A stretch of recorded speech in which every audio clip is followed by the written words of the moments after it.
아멘. 읽은 말씀처럼 우리가 이 고난 주간에 해야 될 중요한 것은요, 주님의 발자취를 따르는 것입니다. 주님이 걸어가셨던 그 길을 같이 걸어가는 거예요. 주님이 살아오셨던 그 삶을 같이 본받는 겁니다. 그것이 그리스도인입니다.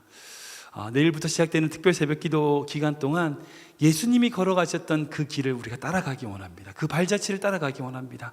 월요일은 어딜 가셨는지, 화요일은 어딜 가셨는지, 그리고 그 일주일 동안 예수님이 걸어가셨던 그 길을 우리가 새벽마다 함께 걸음으로 그분이 걸어가셨던 그 발자취를 따라가는 우리 귀한 성도님의 삶 되기를 주님으로 축원합니다. 아멘. 네, 오늘 말씀은 내가 온전히 알리라 하는 제목으로 말씀을 좀 나누기 원합니다. 사실 오늘 본문인 고린도전서 13장 말씀은요, 다음 주 바이블 타임 본문입니다. 근데 종려주의를 맞이해서 우리에게 꼭 필요한 말씀이라 생각이 들어서 오늘 이 말씀으로 같이 말씀을 나누기 원합니다. 여러분들 고린도전서 13장은 어릴 때부터 많이 들으셨죠? 외우기도 많이 외웠고요. 저도 초등학교 때 부모님이 억지로 시켜가지고 외웠던 기억이 납니다. 그리고 이 말씀은 너무나 유명해서요, 교회를 다니지 않으시는 분들도 사랑은 오래 참고 사랑은 오념 이렇게 외우는 것을 익히 들어서 알고 있는 말씀이 바로 고린도전서 13장 말씀입니다. 어떤 인류학자들은 이런 얘기 하더라고요. 인류의 역사에서 가장 사랑에 대하여 아름답게 표현한 것이 바로 고린도전서 13장이다라고 어떤 이는 이야기합니다. 세상의 어떤 표현보다도, 어떤 사랑보다도 가장 고귀한 사랑의 표현이 담겨 있는 것, 이것이 바로 오늘 읽었던 고린도전서 13장의 말씀입니다. 이렇게 귀하고 아름다운 사랑의 고백을 들어있는 이 13장 말씀을 보면요, 정말 아름다운 것 같잖아요. 근데 실제는요, 그렇지 않습니다. 사뭇 그 고린도 교회의 모습은요, 지금 나와 있는 13장의 말씀과 사뭇 다른 그런 표현이, 그런 상황을 볼 수가 있습니다. 그 당시 고린도 지역을 보면요, 그 당시 고린도 지역은 항구 지역이었어요. 그러니까 내륙과 바다를, 그 지중해를 이어주는 항구 도시였습니다. 그래서 상업이 발달했어요. 상업이 발달할 뿐 아니라 그렇게 상업이 발달함으로 돈이 많아져서 부가 넘치고요, 따라서 뭐가 넘쳤을까요? 향락이 넘치는 도시였습니다. 음란의 문제, 정욕의 문제, 어떤 그런 문제들이 질비했던 도시가 바로 고린도였습니다. 그래서 그 고린도에 있는 교회인 고린도 교회 역시도요, 그런 정욕의 문제, 그런 음란의 문제가 죄송합니다. 예, 음란의 문제가 여전히 그들 가운데 있었습니다. 그뿐 아닙니다. 그 안에 율법의 문제로 말미암아, 지도자의 문제로 말미암아 교회가 갈라졌어요. 싸웠어요. 사분오열로 갈라졌습니다. 나는 베드로파야, 나는 아볼로파야, 난 인간에게 아니야, 나는 그리스도 예수님파야. 그러니까 교회 안에서 그렇게 갈라진 거예요. 편가르고 다투고 있는 겁니다. 그 고린도 교회는요, 음란과 정욕과 분쟁과 다툼이 있었던 그런 교회였는데, 그 교회에 주신 말씀이 바로 이 고린도전서 13장의 말씀이라는 거예요. 결국 뭘까요? 모든 음란과 모든 정욕을 이길 수 있는 힘, 모든 다툼과 모든 분쟁을 일으킬 수 있는, 극복할 수 있는 힘, 뭐라고요? 사랑이라는 거예요. 사랑이라는 거예요. 먼저 이 13장 전체 구조를 한번 보면요, 먼저 1절부터 3절까지는 사랑의 중요성에 대해서 말씀하고 있어요. 1절부터 3절까지는 사랑이 얼마나 중요한가에 대해서 말씀하고 있고, 4절부터 7절까지는 그 사랑이 뭐냐, 어떤 거냐, 그 사랑을 정의를 하고 있어요. 그리고 마지막으로 8절부터 13절까지 그 사랑의 장점과 그 사랑이 영원하고 현재 가운데 영원히 있다라고 하는 그런 말씀들을 하고 있는 것을 볼 수 있습니다. 아무튼 이 전체 내용을 다 우리가 살펴볼 수는 없어요. 그런데 그 중에 제일 핵심적인 사랑의 속성 3가지만 한번 생각해 보기 원합니다. 첫 번째는 뭐냐? 사랑은요, 모든 것이라는 거예요. 모든 것. 우리가 읽어볼까요? 시작. 사랑은 모든 것입니다. 한번 더 읽겠습니다. 시작. 사랑은 모든 것입니다. 우리 1절부터 3절까지 말씀인데요, 같이 읽겠습니다. 시작. 사람의 방언과 천사의 말을 할지라도 사랑이 없으면 소리나는 구리와 울리는 끈가리가 되고, 내가 예언하는 능력이 있어 모든 비밀과 모든 지식을 알고 또 산을 옮길 만한 모든 믿음이 있을지라도 사랑이 없으면 내가 아무것도 아니요, 내가 내게 있는 모든 것으로 구제하고 또 내 몸을 불사르게 내줄지라도 사랑이 없으면 내게 아무 유익이 없느니라. 아멘. 예, 그렇습니다. 사랑은요, 어떤 것이랄지도 가장 중요한 것이고요, 가장 핵심적인 거란 거예요. 혹시 여러분들 이런 얘기 들어보셨어요? 굿, 그러니까 좋은 것, 굿이라고 하는 것에서 하나님을 빼면 어떻게 돼요? G-O-D, 굿이잖아요. 그 굿이라고 하는 것에서 한번 하나님, G-O-D를 빼면 뭐가 돼요? 0만 남죠. G-O-D에서 G-O-B를 빼면 그러니까 아무리 좋은 게 있어도요, 하나님을 빼면 뭐가 돼요?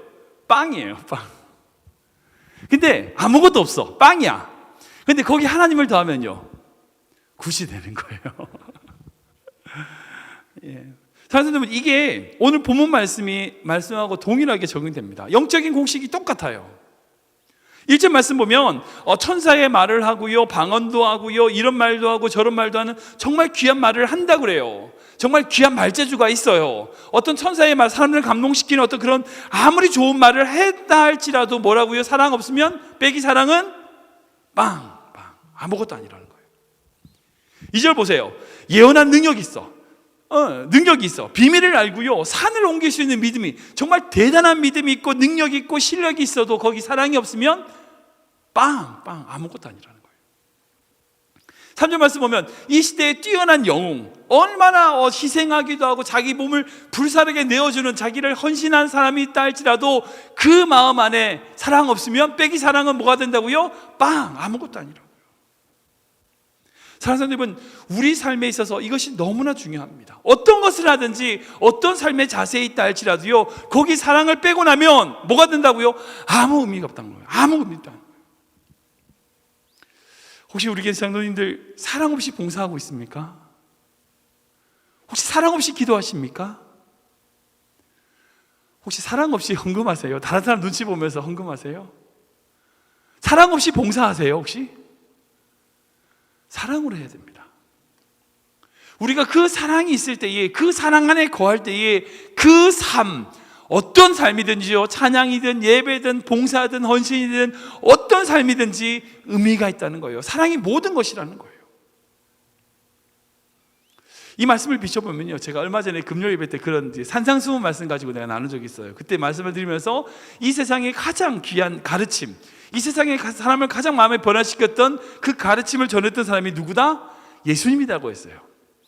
이 천사의 방언을 하는 만큼 사람의 마음을 감동시킨 사람, 그렇게 설교한 사람이 누구예요? 예수님이에요. 예수님에게 능력이 있죠. 예언의 능력도 있으시고요, 볼도 5개와 물고기 2마리로 수천 명을 먹일 수 있는 능력이 있었어요. 그런 능력이 있는 분이 누구예요? 예수님이에요. 그리고 예수님은 십자가에서 우리를 위해서 모든 것을 주셨어요. 인류의 모든 죄를 사하기 위하여 화목제물로 자기 재산, 자기 몸을 하나님께 화목제물로 드리셨어요. 희생을 드리셨다고요. 그분이 바로 예수님이셨어요. 근데 그분의 가르침과 그분의 능력, 그분의 실력, 그분의 믿음과 그분의 희생과 사랑이, 그 희생과 그 십자가가 같이 있는 이유가 뭐예요? 그분 중심 안에 뭐가 있어요? 사랑이 있다는 거예요. 사랑이. 오늘은 종려주일이고 이제 다음 주가 부활주일인데요, 이 한 주간을 우리는 고난주간, 패션 위크라고 하는데 고난주간이라고 부릅니다. 왜냐하면 이 한 주간 동안 예수님께서 우리를 위하여 예루살렘에 올라가셔서 고난을 겪으신 주간이며 그 고난을 함께 하셨던, 그 고난 가운데 거하셨던 주간이기 때문에 고난주간이라고 부릅니다. 내일부터 이제 고난주간 특별 새벽기도 드리는데요, 매일매일마다 예수님의 행적을 따라갈 겁니다. 그분이 걸어가신 길을 같이 가기 원합니다. 근데 그 십자가를 통해서 우리에게 보여주신 게 뭔지 잘 생각해 보세요.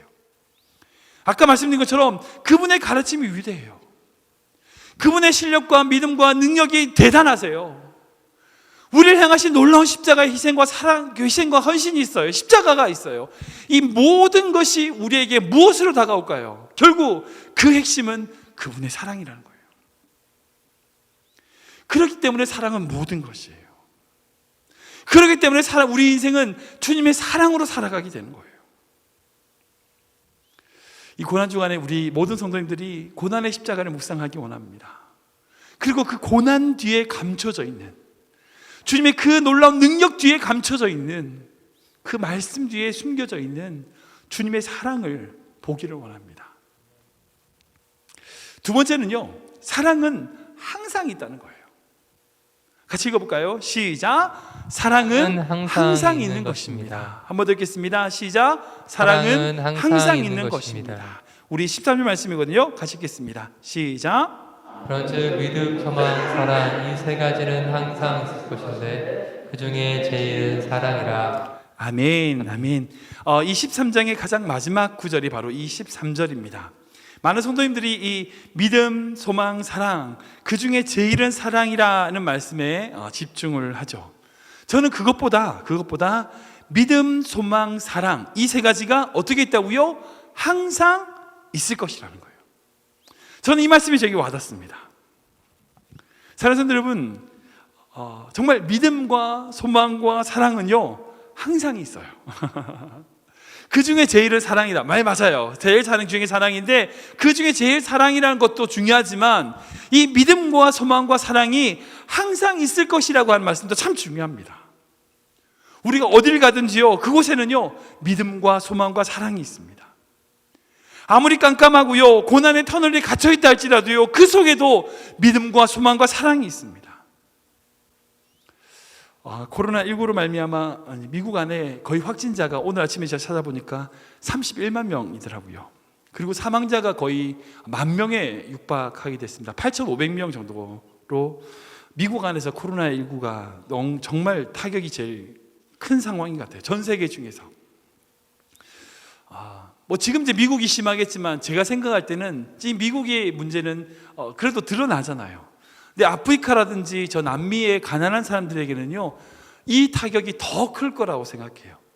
미국보다 더 심하게 그들은 고통받을 것 같습니다. 대부분의 미국에 주는 이제 이동 제한이 내려졌고 미국인들은 이제 건강뿐 아니라 이제 경제적인 부분도 타격이 만만치 않을 것 같습니다. 사랑하는 여러분, 근데 그 속에도요 소망이 있습니다.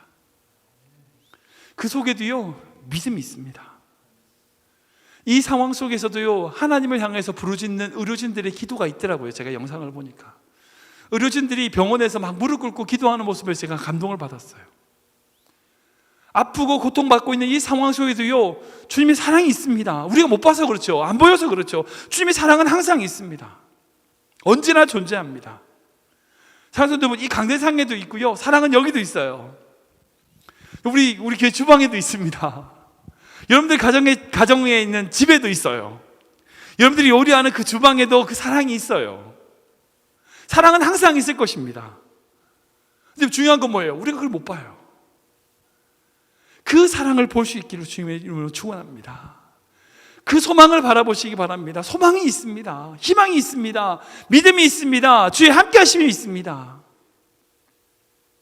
우리가 그 사랑 가운데 거할 때에, 그 믿음 가운데 거할 때에 온전한 사랑, 그 주님의 놀라운 축복이 우리 삶을 붙들어 주신다는 걸 믿으시기 바랍니다. 근데 또 한 가지 더 있어요. 이 사랑이 항상 있다는 것은 무슨 의미일까? 세상은요 지금 있는 거죠. 사랑은요 지금 있는 거지 내일 있는 게 아니라는 거예요. 즉 내일에 어떤 것을 기대하고 내가 사랑하는 것이 아니라 그 자체로 사랑하는 거예요. 예를 들어서 그런 거예요. 여러분들 교회 크리스마스라든지 어떤 발표라든지 어린이집 그런 거 발표 가보신 적 있으시죠? 네. 솔직히 여러분들 그 애들이 잘하나요? 못합니다. 음도 안 맞고요 율동하라고 시키는데 뭐 딴짓해요. 그게 아이들 그 어린이 발표잖아요. 유치부 발표잖아요. 예전에 제가 이제 주님 영어교회 이제 LA에서 섬길 때 이제 유치부 율동하는 걸 제가 본 적이 있었는데 정말 웃길 게 뭐냐면 정말 아이들을 쭉 채워놓고 율동하는 사람은 선생님밖에 없어. 애들 다 딴짓하고 있어. 그리고 밑에 있는 마이크 서로 뺏어가지고 소리 지르고 막. 그런데 진짜 놀라운 거, 정말 엉망으로 제대로 못하고 있는데 그 앞에서 사진 찍는 사람들이 있어요. 잘한대. 아무것도 안 하고 있는데 잘한대. 누굴까요? 그 아이들의 부모님들, 할머니 할아버지들. 그냥 거기 나와 있는 것만으로도 잘한다고 얘기해요. 여러분 잘하는 애들 누구예요? 저 북한 애들 진짜 잘하거든요. 딱딱 맞춰가지고 화음 딱 맞고 막 이런 식으로 해가지고 정말 오야요를 딱 맞춰가지고 북한 아이들 춤추는 거라든지 노래 부르는 거 보세요. 완전 완벽해요. 정말 잘해요.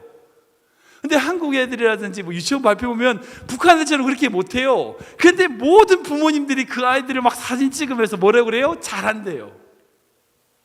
앞으로 잘할 것 같았어요? 아니요. 못해도 내 자식이니까 사랑하는 거예요. 잘해 보이는 거예요. 그게 사랑이거든요. 우리 주님도 마찬가지세요. 로마서 말씀 보면 이렇게 적혀 있습니다. 같이 읽겠습니다. 시작.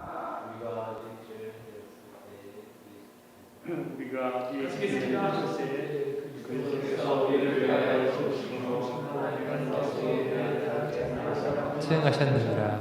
아멘, 아멘. 하나님께서 우리에 대하신 자신의 사랑을 확증하셨다고 말씀하고 있어요. 이 말씀 보면요, 하나님이 우리에게 뭐라고 말씀하세요? 우리가 아직 어떤 때에 죄인 되었을 때에, 뭔가 있었을 때요? 아니요. 죄인이었을 때, 우리가 조금이라도 잘할 만한 구석이 있어서 아니요. 죄인 되었을 때, 우리가 정말 아무것도 아니고 죽을 수밖에 없는 그 죄인인 상태였을 때에 어떻게 하신다고요? 사랑하신다고요. 왜? 그분이 우리의 부모가 되시고 우리를 사랑하시기 때문에. 사랑하는 성도 여러분, 사랑은요, 얘가 앞으로 잘하기 때문에, 그 사람이 변화될 거기 때문에 사랑하는 게 아니에요. 그 사람이기 때문에 사랑하는 거예요. 이 사람이 어떻게 하기 때문에 사랑하는 게 아니에요. 그 사람이기 때문에 사랑하는 거라고요. 함께한 지체이기 때문에 사랑하는 거라고요. 우리의 모습을 향하여 주님의 사랑이 그러하듯 우리 또한 하나님의 그 사랑으로 그 사람의 모습 그대로를 사랑할 수 있어야 된다고요. 그것이 바로 고린도전서 13장에서 우리에게 주신 말씀이라는 거예요. 세 번째, 사랑은요, 하나님의 관점에서 시작된다는 거예요. 우리가 같이 읽어볼까요? 시작. 사랑은 하나님의 관점에서 시작됩니다. 한 번 더 읽겠습니다. 시작. 사랑은 하나님의 관점에서 시작됩니다. 우리 9절과 10절 말씀인데요, 같이 읽겠습니다. 시작. 우리는 부분적으로 알고 부분적으로 예언하니 온전한 것이 올 때에는 부분적으로 하던 것이 패하리라. 아멘, 아멘. 사랑하는 성도 여러분, 인간은 연약합니다. 왜 연약한가? 인간이기 때문이죠. 그리고 인간은요, 끊임없이 자기의 자신으로 자기가 보는 관점에 사로잡혀 살아요. 인간은요, 좁은 시야를 가지고 있어요. 시야가 좁아요. 아무리 지혜력이 좋아도요, 기껏 볼 수 있는 것이 120도입니다. 그리고 그것이 이 세상의 전부라고 생각해요. 인간은 자기의 관점대로, 자기가 보는 그 관점대로만 살 수 있어요. 인간은 뒤를 볼 수가 없습니다. 뒤에 있는 것은 결코 볼 수 없는 것이 인간의 관점이라는 것이에요. 그렇기 때문에 우리가 만약에 그 모든 것을 볼 수 있다면요, 우리가 모든 것을 알 수 있다면요, 하나님의 관점으로 본다면요, 사랑할 수 있어요. 사랑하는 여러분, 사랑은요, 세상의 관점, 인간의 관점으로 보는 것이 아니라 하나님의 관점으로 보는 것이 사랑의 시작이라는 거예요. 여러분들 혹시 비 오는 날, 구름 낀 날 비행기를 타보셨는 경험이 한 번씩 있으실 거예요. 비가 엄청 쏟아지는 공항에서 비행기를 출발하면요, 여러분들 체육 운도 되지 않아서 그 구름을 딱 뚫고 올라가면 뭐가 있어요? 거기는 항상 맑음이 있어요. 우리가 땅에 있을 때는요, 비가 있고 구름이 있고 막혀 있고 깜깜한 것 같아요. 어두워요. 근데 그 구름을 뚫고 올라가면요, 거기는 항상 맑음이 있어요. 우리의 환경, 우리의 상황, 우리가 바라보는 것으로 갇혀 있다면요, 그것은 우리의 관점에 갇혀 있는 거예요. 그것이 전부가 아니에요. 그 보이지 않는 뒤에, 우리가 알 수 없는 곳에 무언가 다른 게 있다는 거예요. 근데 사람들은 내가 지금 보는 것으로 그 사람을 평가하고 내가 보는 것으로 그 사람을 판단해요. 우리의 시야가 중요한 게 아니라 하나님의 시야가 중요한 거예요. 그래서 12절 말씀 보면 이렇게 적혀 있습니다. 같이 읽겠습니다. 시작.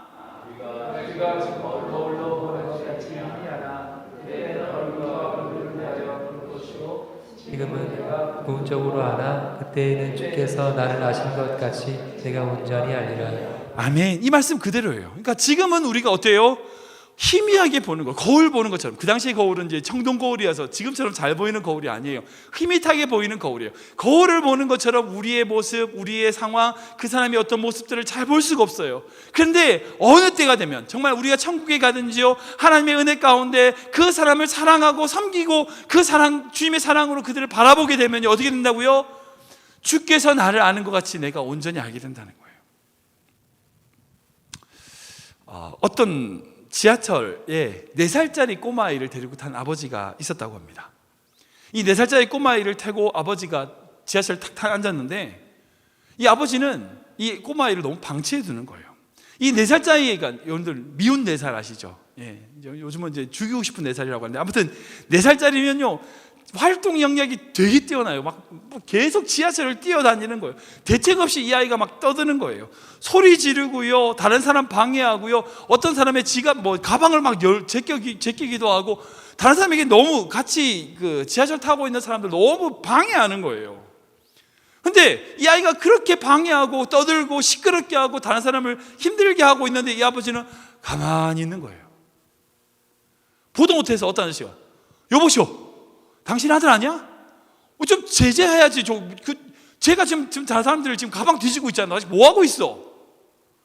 막 화를 내기 시작했어요. 아니, 이렇게 망의 자식 있으면 어떡하냐고, 대책 없이 있으면 어떡하냐고, 이 무책임한 아빠 아니냐고, 애를 좀 똑바로 봐야 되지 않냐고, 막 그렇게 어떤 아저씨가 막 화를 내기 시작했어요. 근데 그때 이 아저씨가 대답을 합니다. 죄송합니다. 방금 지금 이 아이 엄마의 장례식을 치르고 오는 길이에요.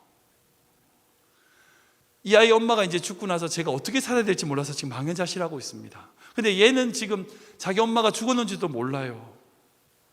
이렇게 대답을 하는 거예요. 방금 전까지만 해도 이 4살 아이는 개구장이고 떠드는 아이고 다른 사람을 괴롭히는 정말 그런 아이였고, 아버지는 정말 무책임한 아버지였는데, 이 이야기를 듣고 나니까 모든 사람이 이 아이를 바라면서 긍휼한 마음이 생기는, 불쌍한 마음이 생기는 거예요. 그리고 그 행동이 아무렇지도 않은 거예요. 괜찮아, 아이고 그래, 착하다 이렇게 되는 거예요.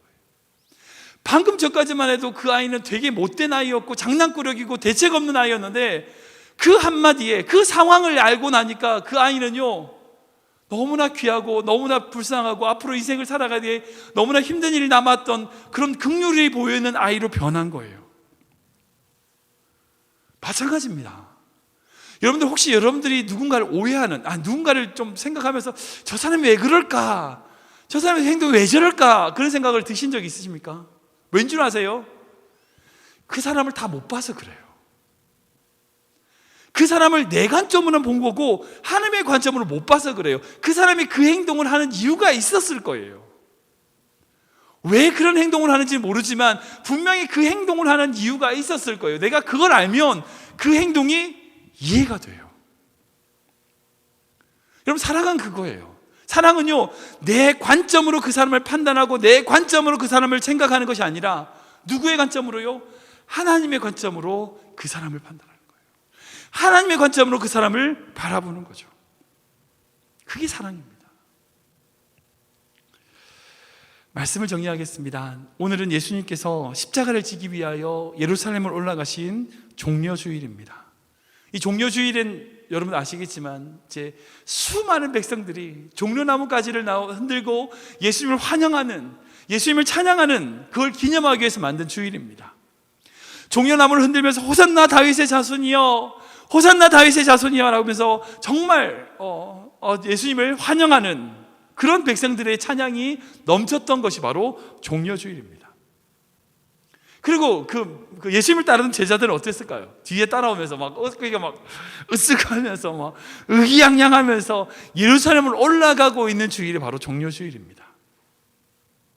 그런데 생각해 보세요. 그렇게 예수님을 향하여 종려나무 가지를 흔들고 환호성 지르고 있는 그 백성들이요 며칠 지나지 않아서 예수님을 향하여 십자가에 못 박으라고 소리 지었던 바로 그 백성들이에요. 한순간에 변한 그 사람들이에요. 그럼에도 불구하고 우리 주님이 그들을 위하여 십자가를 지셨어요. 그 사랑을 멈추지 않았습니다. 왜일까요? 예수님이 그 사람들의 모습만을 바라봤으면 어떻게 저럴 수 있냐 그러셨을 거 아니에요. 그동안 그 백성이 받았던 아픔과 상처, 그들이 가지고 있는 죄성, 그들이 가지고 있는 그 연약함, 그 모든 것을 우리 주님이 보셨기 때문에 사랑하셨다는 거예요. 그리고 한 치 앞도 분간 못하는, 그리고 의기양양하면서 예수님을 따라오는 그 제자들, 나중에 다 배신하고 떠나버리는 그 제자들, 그들이 가지고 있던 두려움, 그들이 가지고 있던 불안, 공포, 그 모든 것을 주님이 아셨기 때문에 사랑하셨다는 거예요. 사랑하는 성도 여러분, 사랑은 여기 있습니다. 사랑은 여기 있습니다. 주님의 사랑은 바로 여기 있습니다. 우리가 어떤 환경과 어떤 상황, 우리가 심지어는 주님을 향하여 어떤 행동과 어떤 말을 한다 할지라도요, 사랑하는 성도 여러분, 주님의 사랑은 여기 있습니다. 결코 떠나지 않습니다. 이 종려주일에 우리가 기억해야 될 중요한 것, 여러분들이 바로 아니 내가 바로 그 예수님을 향하여 기뻐하며 손을 흔들었던 그 종려나무까지를 흔들었던 그 백성이고, 또한 며칠 지나고 나서 예수님을 향하여 십자가에 못 박으라고 소리졌던 바로 그 사람이 바로 나라는 거예요. 그럼에도 불구하고 우리를 향한 주님의 사랑은 결코 멈추지 않습니다. 그 사랑은 온 말씀처럼요, 인내하고요, 오래 참고요, 견디고요, 그러므로 말미암아 결국 우리를 향한 새로운 생명으로 탄생하셨다는 거예요. 이 종려주일에 여러분들 가운데 그 주님의 사랑, 영원히 변치 않는 항상 있는 그 주님의 사랑, 그 사랑 가운데 거하는 우리 귀한 성도님 되시길 주님을 축원합니다.